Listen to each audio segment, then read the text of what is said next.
But thank you very much. And Tom, thank you. I appreciate the meeting that we had in my office. I want to, again, congratulate you on the nomination, and I want to welcome your family here also. Good to see their smiling faces behind you. It does help. Thank you, Senator. Yes, sir. Question that I have, and I guess what I'm looking for is a better understanding of the Wheeler FCC. I can't think of an industry today that has more potential for growth than any other industry in America today, technology. I think we're going to create more jobs in this sector probably than any other industry in this country in the next 5 to 10 years if we do our jobs right here on our side and your side. So the question that I have that comes to mind, are you familiar with some of the reforms that came out of the House during the last cycle for the FCC? Yes, sir.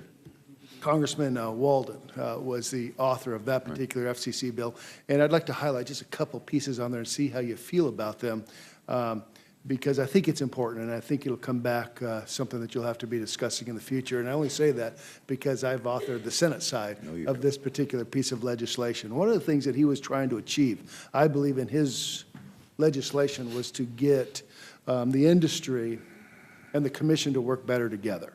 That at times, and you may know this, having your background and experience, that at times the FCC would not go to the industry and ask them if a new regulation actually made sense. And I think that's where Walden was trying to get to, amongst other things, was to make sure that the FCC and the industry had an opportunity to talk. Do you have any thoughts on that?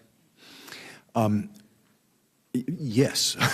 I mean, first of all, I'm still reeling. Do you agree that has been an issue in the past? I think, I must say in all candor, sir, I don't believe that when my job was advocating before the commission that there was a challenge getting my ideas heard. I do believe that it is essential that the commission have an open process for the collection of ideas and inputs. And I also just want to respond to one thing you said a moment ago, which still has me a little startled when you used the term the Wheeler Commission, which is the first time I've really ever heard that, particularly from somebody like you. It's an honor to have that kind of moniker, but I would also want to emphasize that it is a commission, and that I don't believe that I'm the czar. I look forward I know that it is a strong chairman role. I understand the responsibilities of the chairman, but I also think that this is an institution that needs to work collegially and together on resolving the challenges. One of the issues that Walden had in his legislation, which I agree with him on, that the previous chairman disagreed with, and that was whether or not to do an analysis every time a new regulation was proposed. Did it create jobs or did it kill jobs? What's your feelings on that topic?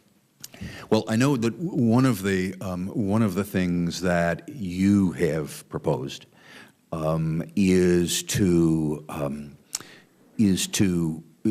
address the question of whether there are too many diverse reports coming out of the FCC, and there is too much time being spent on too many reports. I think you raise an incredibly valuable point when you ask that question.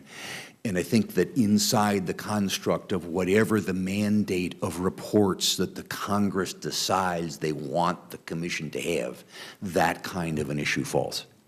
Okay, and I appreciate your response to that because obviously we share that.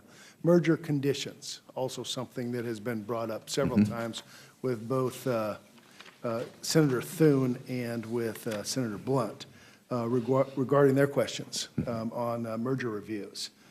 Now, you've indicated 3 times that merger reviews should be based on facts, and you and I would agree with that. But again, your blog post dated September 2nd, 2011 said, "My theory was that conditions ultimately opposed on AT&T by the government should not only establish rules on AT&T, but would expand from larger carriers to all others." Now, I see two different theories here.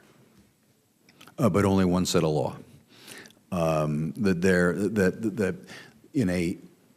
in a hypothetical musing, it is possible to do those. If I am fortunate enough to be confirmed, I am guided by statute, precedent, and the facts in the case before me, period. Okay. Let me ask you one more question. And this is one of the complaints that I've received in the past.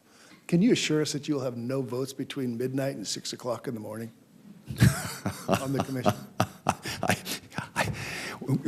Carol is sitting here. She will tell you that it's rare that I'm awake past 10 o'clock at night.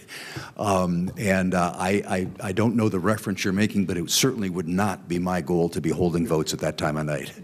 Thank you very much, Mr. Chairman. Thank you. Thank you, Senator Heller. Now, Senator Cruz.